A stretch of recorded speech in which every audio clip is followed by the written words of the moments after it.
Ce conseil ici est pour vous qui avez besoin de réduire, n'est-ce pas, le temps de votre charge au niveau express. D'accord? Ceci est pour ceux qui ont un écart, n'est-ce pas, très petit entre le fichier généré et vous devez fournir vos informations immédiatement. Donc, par exemple, j'ai ici mon fichier, j'ai déjà la modélisation de données prête.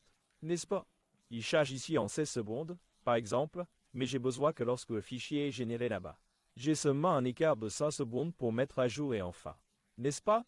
J'ai besoin de réduire la charge de données ici, sans avoir à faire une charge complète à chaque fois pendant la journée.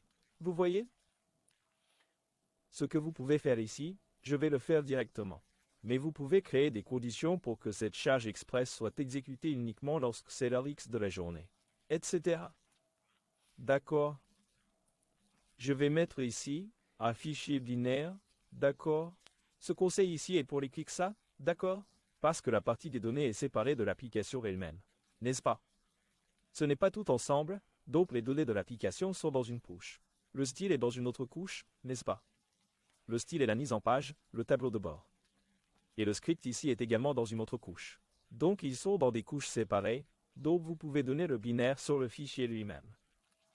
Regardez, je prends une DG ici sur l'application elle-même.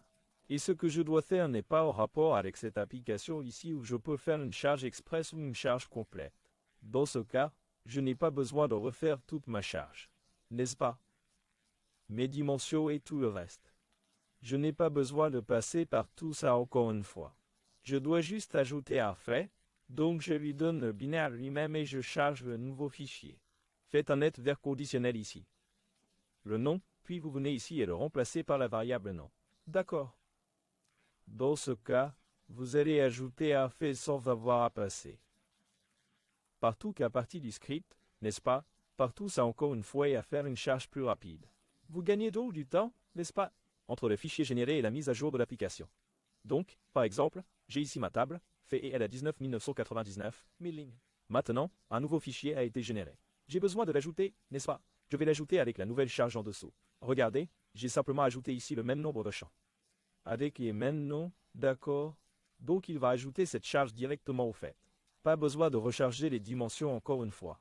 D'accord, de cette façon ici. Ma charge sera très rapide, passons à 100 secondes, super. Je vais ici dans mon visualiseur de données.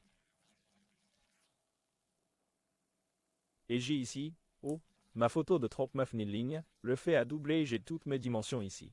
Rien n'a changé. La structure de l'application, j'ai simplement ajouté au fait.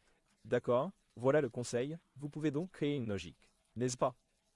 Pour faire une charge complète ou une charge incrémentielle, selon l'heure où l'application générée, c'est à vous de décider. D'accord? J'espère avoir aidé, on se voit dans la prochaine vidéo. Merci.